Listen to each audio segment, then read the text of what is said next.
Welcome back, everybody. It's Dr. McGuire, founder of Higher Education Assist. We're continuing our series on perspective. It's where individuals out in the community share their story from a career or education perspective, called Find My Path. And as we know by now, there's no right or wrong to life. And it's really exciting for me, and I hope for you, to learn about others and what they do and how they got there, and the twists and turns of their life, if there are any. Today with me is Keith Hickman. How are you, sir? How you doing, Dr. McGuire? Good, thank you. What interests me with you is your career and what you do. You work for yourself. Not that that matters, but the fact that you are passionate about what you do. So I appreciate your time, and I just want you to share with us how that path developed through the years. So let's touch briefly at the end of, say, high school, right? We won't go too far into your past, but share with us, I won't put words in your mouth, what exactly you do right now. I'm an entertainer. I'm a singer entertainer. And I really didn't think I was going to do that out of high school. I mean, I wanted to go to college and play football and do the college thing. But I was going to college at the time for broadcasting. Mm-hmm. And I had gotten a job at a radio station broadcasting halfway through school. So I thought, well, why do I want to spend the extra money on school when I already have a job in the field that I was trying to get into? Mm-hmm. It wasn't until I was on a country station, and it wasn't until I was at the country station working for a while that I thought, I'd like to give music a try. And I was really heavily in the country at the time. And I started working small gigs around town in the Wildwood area. But hang on. But let's go back. So what drew you to broadcasting in the beginning? Because I think singing and broadcasting from an entertainment perspective, I don't want to speak for you, but there's a lot of similarities. But what made you go into broadcast, or wanting to go into broadcasting? Well, I figure since I was going to try to play football or baseball, I wanted to be a sports announcer, and that's naturally the natural progression is to get a degree in broadcasting. The football didn't work out. I stopped playing college football. I had an eligibility issue because of the employment. So I had to kind of give up football because I had to pay for college. I mean, I had to work. And in those days, I don't think they had lots of rules against where you could work and what you could do. So I just started looking for radio jobs, and I ended up with a job in radio. So I didn't really give music a thought until, I was doing a lot of talent shows and things on the side with the radio. I was doing remote broadcasts, and they said, you ought to really give music a try. And I thought, I felt the same way myself. And that's how radio turned into a music career that, I'm still doing today. You don't work a day in your life if you love what you do. And I followed what I love to do. Right. What influences did you have, if any, growing up? Who'd you look up to? Musically or broadcast, or both in general? I always we'll go do the broadcasting first. I always loved Harry Kalas. I mean, I loved his voice. I even impersonated him, things like that during my show. And tell people who he is in case they don't know who he is. Harry Kalas, the late great Harry Kalas, was the Phillies broadcaster for 30 some odd years. He was their television and radio. He would go back and forth during the game. He would switch from, in those days, they would go back and forth from radio to TV, and he just had a great voice. He also did the NFL. He did lots of things besides baseball, but I think he was an influence, broadcast wise. Music wise, I've heard you before, so I'm going to put you on the spot. Take a second, give us a Harry Kalas impersonation or memory or a bit of his voice, because you do have the broadcaster voice, right? Well, here's Harry Kalas. All right, here we go. Let me see. Let me think of a scenario. Here's the windup by Robinson, the 1-2 pitch, the Schmidt swing and a towering drive to deep left center field. This ball's out of here. Home run. A 3-run home run off the bat of Michael Jack Schmidt, and the Phillies take the lead by a score of 6-4. Yeah, that's awesome. It flowed, right? It was great. Great. What do you think? What would be your suggestion to all those young kids and young adults, the sports enthusiasts who want to go into that field? Like, what are some of the things that you have to be maybe good at, like skill wise? You can't just go in there and, I'm assuming, and want to pick up a mic and go. What are the things that contribute to that? A lot of the things can be learned. I think a natural broadcast voice is something that you can actually learn, by bringing the voice from the chest, and having a mixture of chest and head voice. Things like that can be learned. I think the thing that's natural is just a feel for the game. Like the more you watch a game, the more comfortable it is, and to slow yourself down. You don't have to broadcast it the very second it's happening. You can kind of absorb it and slow yourself down and describe everything. But I mean, most of it, there is natural talent, I guess, in how your voice sounds, but most of it can be learned. So, absolutely can be learned. What's the job market like for somebody going into that field? Sportscasting's tough to break into. Yeah. Again, persistency. I wasn't persistent about it because I moved off into different directions.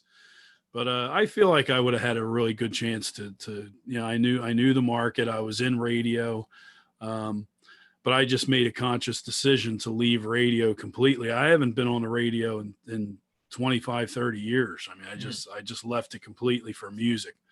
But I have I learned a lot in radio. And as far as the business side of things, how to put together, because I used to sell when I wasn't on the air, I had to sell airtime.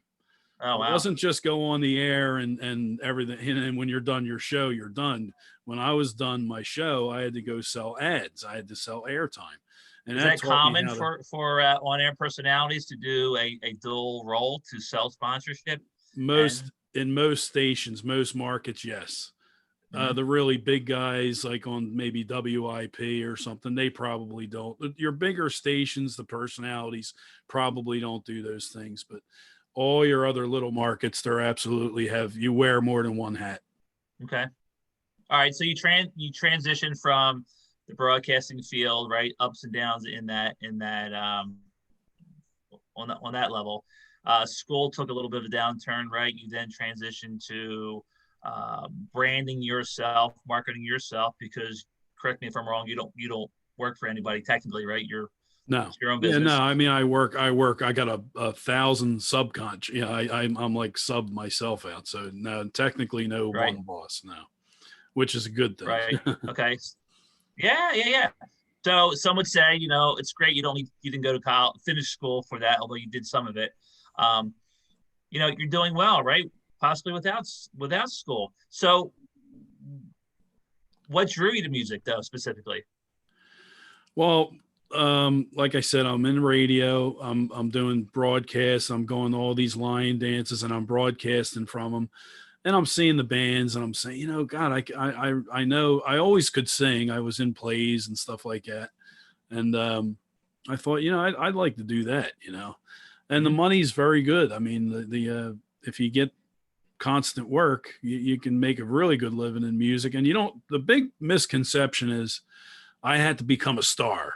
Yeah. You don't have to become a star to make a great living in music or any kind of thing. Like even in radio, you can make a good living, even if you're not on WIP or the big markets.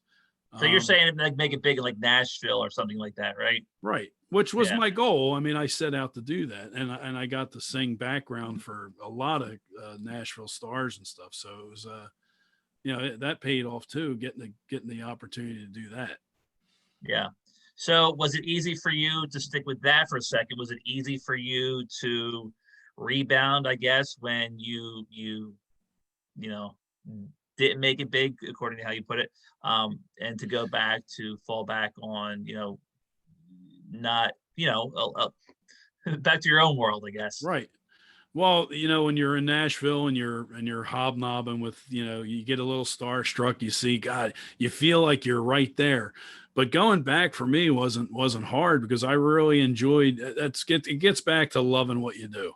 I can sing in front of 5 people or 5,000 people. To me, the amount of people it never affected me. It never made me nervous when it was a big audience. And I felt fine if it's just a small audience. It's loving what you do no matter what you choose in life. You gotta love what you do, and then the money is secondary, although it's important. You have to make a living, pay your bills, but as long as you do what you love, the money part will follow it. You're very charismatic, it appears, right? Yeah, So that's part of it. what are some of the highs? What are some of the lows in performing? I find it exciting. Some people might find this as a low, but I like not knowing what's around the corner the next day. I know I'll always work, God willing. I mean, I don't mean to sound cocky about it, but I just know that I know I'll always work if I can, if I'm able. It's out there. And I know how to attain it. That's the big thing. Going back to radio kind of taught me when I was selling radio ads. I learned how to promote and I learned how to package. I learned how to put together portfolios and proposals.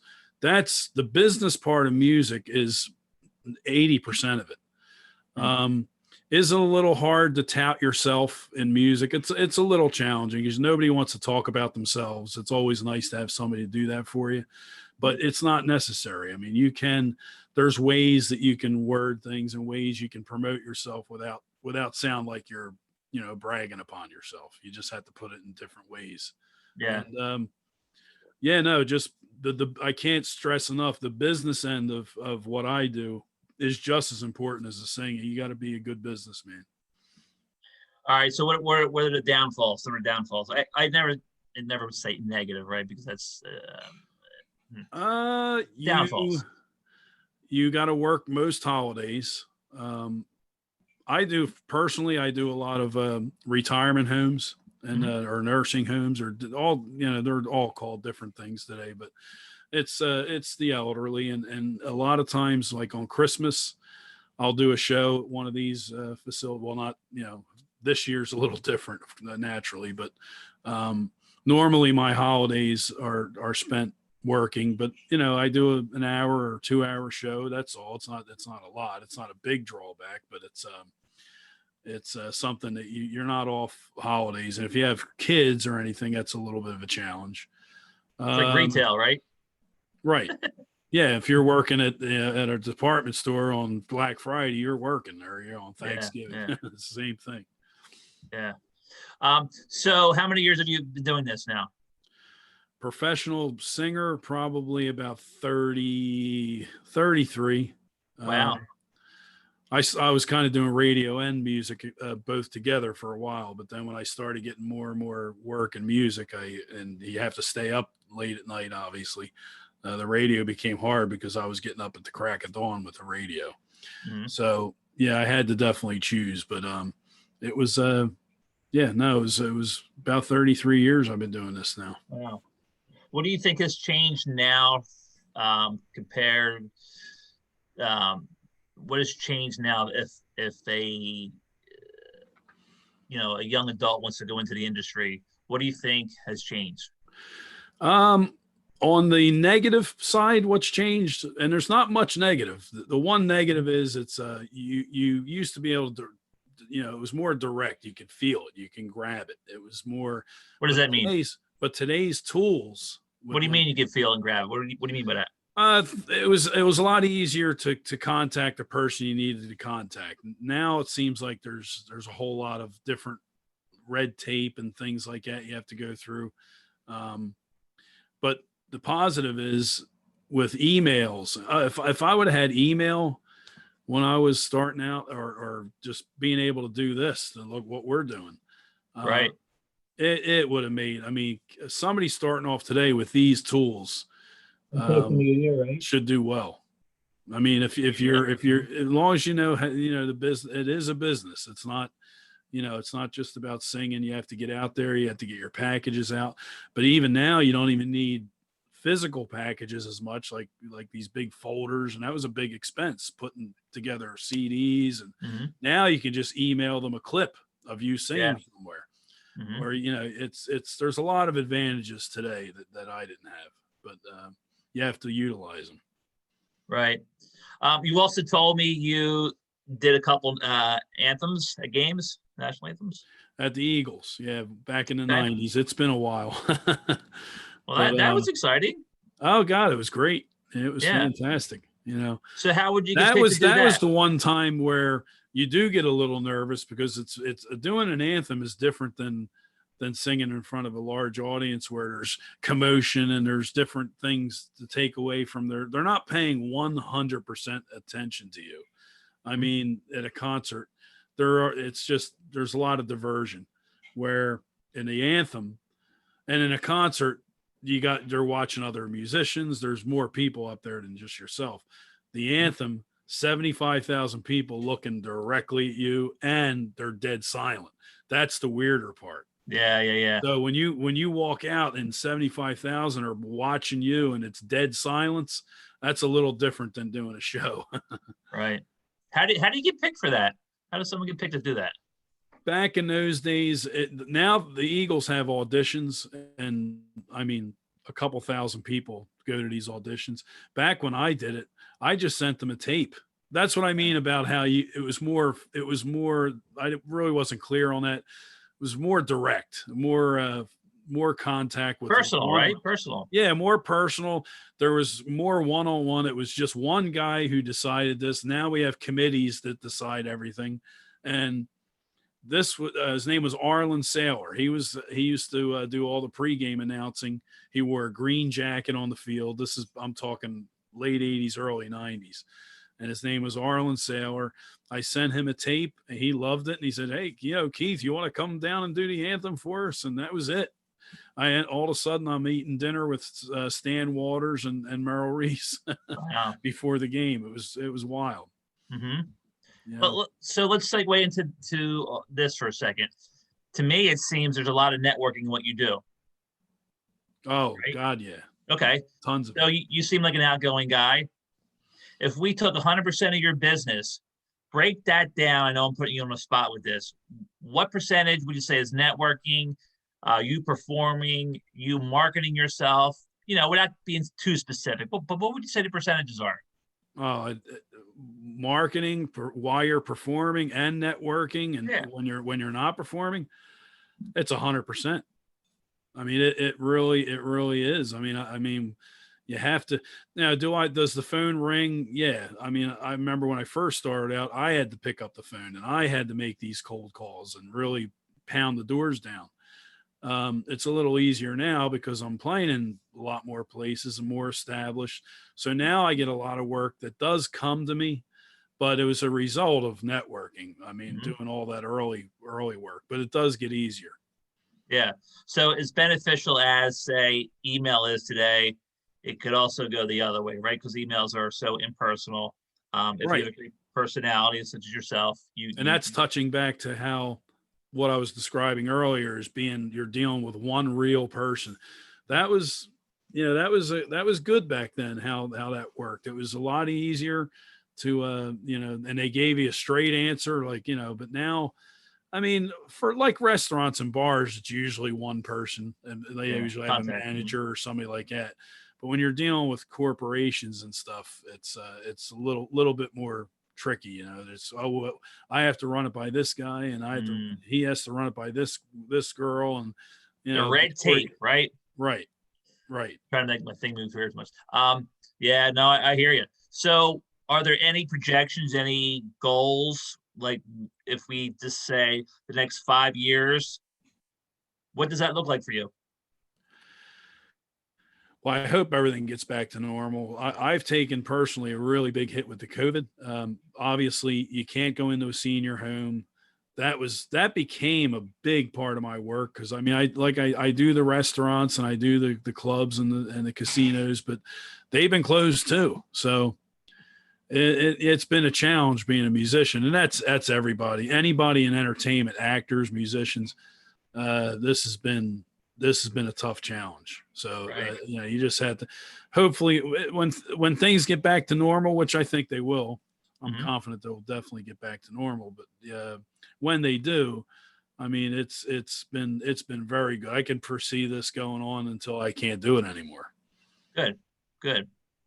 So, what suggestion would you give somebody who's starting out? It's kind of twofold question. Starting out, wanting to do something similar to you in sports marketing, on air, the entertainment field, and they're not sure that's the route to go. Although that's their passion, right? But at some point Right. in life, you have to make that call, and as the zigzags of life go through with to get married or family or what have you, the responsibilities grow. Mhm. What suggestion would you give now looking back to somebody who is passionate but says, listen, I need that steady job, right? I need that security. Yeah. What would you say to them? I mean, there's plenty of time in the day after you're done working to make a tape. Find your, if it's in radio, we'll start with radio. Find your voice. Make up commercials. You can make up, Hmm. commercials, and with software today, with what you can do on the computer. I mean, you can make a commercial as good as in your bedroom. You can make it as good as a studio with Right. what we have today. Hmm. Yeah, so there's no excuse on the technology front. Like I said, you can put together a beautiful commercial, but I would say put your voice on it's not tape anymore. It used to be tape, but get a copy of some commercials, uh, reading top 40, like, playing DJ, and just simulate it, and go to every station. If you're, say there's 6 stations in your area, hit them all. I'll get them all a digital copy in their hand. So And I'm sensing you you can have to be even video aggressive. sell, like we're videoing now. You can just be just like a radio station. Hey, this is Keith Hickman for Hey, I WC. like that. I like that. Right. That's it. But be aggressive, right? Be aggressive, take the initiative, not only in that business. And the reason I ask you this, right, it's important to our format here, but too often, a young adult or an adult with several years experience who wants to transition, you have to go apply online, right? Online, online, online. It's really impersonal. You know that. That's how it is And today. people get jammed up and defeated and deflated. Like you said, just be aggressive. I think that applies to really anything. Right. And it's a must. It's just, you have to learn how to use a computer. I mean, most these kids today know more than us about computers. So I don't think for young people, it's an issue. Older people, yeah, they still resist it. They don't have a computer, but we're talking about young people just starting off. And I think that's not really an issue. They all know how to use computers, but, Yeah. you know, Hmm. but So, it's absolutely essential. If you can't use a computer in the job market today, you're yeah, not going to go far. yeah, yeah. Right. No, I agree. So, what would be one of your most memorable experiences? You're a high in terms of you performing that you're like, yeah, this is it. This is what it's all about. Can you remember? Actually, it wasn't I wasn't the featured act, but just getting to sing background for Ronnie Millsap. I mean, here I am, a kid listening to his records, and I loved them, and not even dreaming that I would ever get an opportunity to do that. But I was in Nashville, and there was a friend of mine, Dick McVeigh. He was running it was called a musician referral service. And what happened is, if a musician got sick or a background singer I'm not a musician. I mean, my voice is it. I do background singing and Hmm. lead singing. That's it. So I got a gig like that, and here I am. All of a sudden, I'm singing in Myrtle Beach at his theater. He had a theater at the time in Myrtle Beach, and I went down there and filled in. I knew the set. I basically knew the sets almost. I didn't even have to really rehearse that much because Hmm. I knew the music. But yeah, that was probably a highlight, definitely, because 40 number one hits. I mean, I remember singing all of them as a kid and as a young adult, and that was a thrill. Yeah, you just seem like you have that energy, that excitement about what you do. Um, um, you at least come across the way, and I had no doubt that you do. Let me ask you regarding the entertainment industry. So the American Idols, right? So on and so forth, those type of shows. Is there value in those Well, shows, or is it remember that just they are TV shows. yeah? That's first and foremost. They're first and foremost. They look for drama. They look for the story, just Yeah. like any TV show. Hmm. Um, I did try out for one of them once, and I had several friends that got pretty far in them. And the contracts that you have to sign for them means that they take 20%. A lot of them, anyway. This is how a friend of mine had to get a team of lawyers to get him out of this. It Oh was, wow. um, but he had an amusement business on top of his music, but it was all under his name with enterprises. So he had it all conglomerated under one name.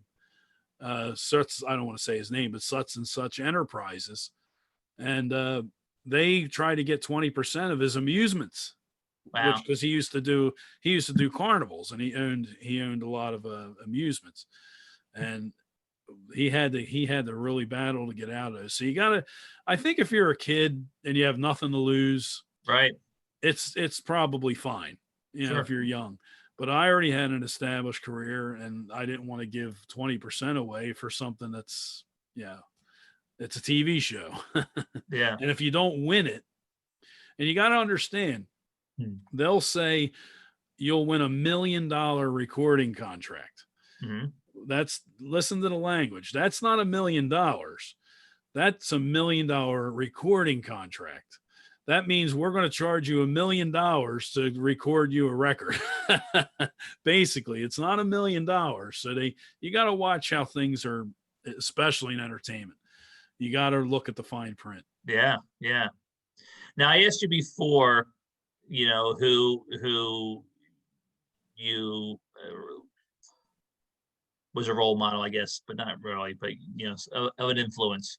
But today, right after all your years of experience, who do you enjoy? Who's a good artist today? Today's artist, Yeah. boy, I listen so rarely to new music, but if I had to pick somebody, um, Bruno Mars is a good entertainer. Okay.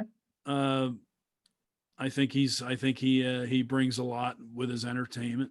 Yeah. I'm And trying to think of but if some I'm other not even, names. I did want to say that I'm not saying you agree with the music or not, just like from an entertainment From an perspective. entertainment Yeah, and I kind of standpoint, agree yeah, I would say, yeah, I would say Bruno Mars today.